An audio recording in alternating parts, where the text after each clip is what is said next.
Assalamualaikum warahmatullahi wabarakatuh. Nama saya Artifa Kurnia, saya dari Prodi Akuntansi Pagi dengan dosen pengampu Ibu Titi Haryanti, SEMSI. Yang pertama saya akan menyampaikan gambaran fakta dan data terkait dengan kondisi perekonomian di Indonesia akibat dampak pandemi COVID-19 yang dipaparkan oleh ekonom dari Universitas Indonesia.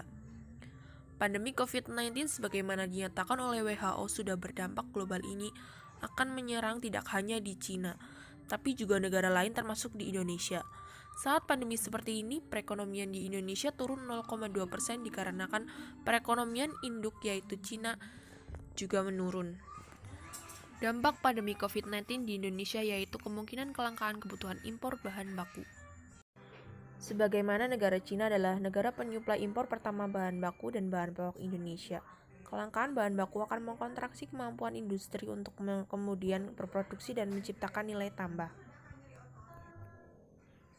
Oleh karenanya, jika pandemi ini terjadi hingga jangka lama akan berdampak negatif pada sektor perekonomian Indonesia. Di sektor-sektor keuangan ada berdampak dari sisi capital cash flow.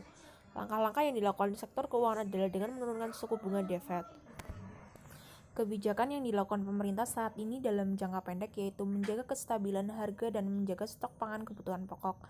Dan untuk jangka menengah, pemerintah akan mencari target pasar untuk ekspor dan impor dari intervensi kebijakan fiskal dan moneter. Yang kedua yaitu akibat COVID-19 berdampak juga pada perdagangan ekspor-impor terhadap perekonomian di Indonesia yang dipaparkan oleh Wakil Ketua Umum Kadin Ibu Sinta. Dampak COVID-19 sudah mulai terasa, mulai dari manufacturing di Indonesia yang mengimpor bahan baku dari Cina.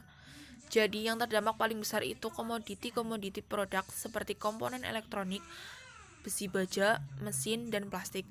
Dan dampak ini sangat signifikan dari segi bahan baku yang turun sampai saat ini sekitar 50%.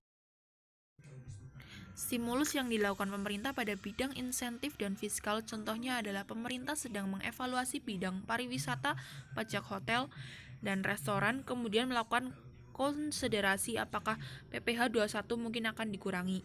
Untuk cash flow, seharusnya pihak bank memberikan suku bunga yang lebih rendah dan memberikan kredit pada perusahaan yang terimbas oleh COVID-19.